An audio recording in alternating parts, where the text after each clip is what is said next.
Esse dia está sendo mais um dia maravilhoso para o Brasil. Na verdade, a gente está tendo uma sequência de semanas de derrotas absurdas desse governo, que está perdendo cada vez mais a governabilidade, e o Congresso está percebendo que o ideal agora é se afastar o quanto antes dessa decadência, porque estão chegando aí as eleições. Vou te falar para vocês duas derrotas que esse governo teve hoje.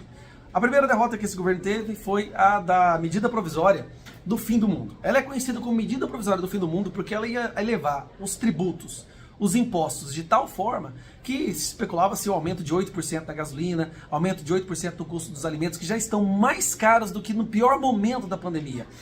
E o que aconteceu? O presidente do Congresso, em uma clara demonstração de testosterona, teve a coragem de fazer algo que é certo. Sim, olha quão inédito são os tempos que estamos vivendo. Rodrigo Pacheco decidiu devolver a medida provisória do Lula, que basicamente acabava com o crédito do PIS e COFINS das empresas, o que ia aumentar em muito o custo dos produtos e dos serviços para o consumidor final. No agro, então, seria um absurdo, ia quebrar muita gente, diminuir a produção de alimentos no Brasil e tornar o alimento mais caro. Foi devolvida. Apenas 4 vezes na história, medidas provisórias foram devolvidas de tão ruim que elas eram. E olha que nós estamos falando do Pacheco, o que é reconhecido por todo o Congresso como o capacho, né, o despachante do governo, que não tem ideias por conta própria. E agora nós temos um dos maiores escândalos, se não o maior escândalo desse governo, que está prestes a se transformar numa CPI. O governo do PT já teve o Petrolão, já teve o Mensalão e agora tem o Arrozão.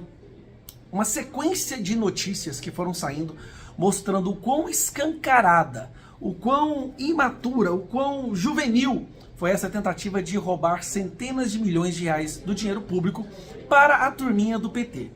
Você acompanhou o Wesley, o dono de uma mercearia que de repente conseguiu conquistar 50%, 55% da fatia de todo o dinheiro que seria destinado para a compra do arroz, que não precisava ser comprado, porque nós temos a nossa produção de arroz, nós somos independentes e temos o arroz o suficiente para a próxima safra, e agora ele decidiu que ia comprar.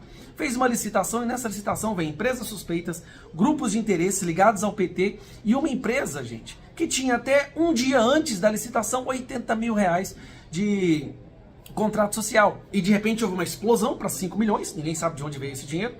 E agora nós temos o governo arredando, percebendo que o esquema ficou escancarado demais e cancelou a licitação. É isso mesmo. O dono da empresa, inclusive da corrupção, viajou, fugiu para a Europa e eles simplesmente cancelaram. Aí tem um detalhe interessante que saiu recentemente, que é o seguinte: o secretário de Política Agrícola do Lula, o Neri Geller, que também já é conhecido aí por esquema de corrupção, foi demitido. Por quê? Porque o filho dele teria ligação com uma das empresas vencedoras do leilão de arroz.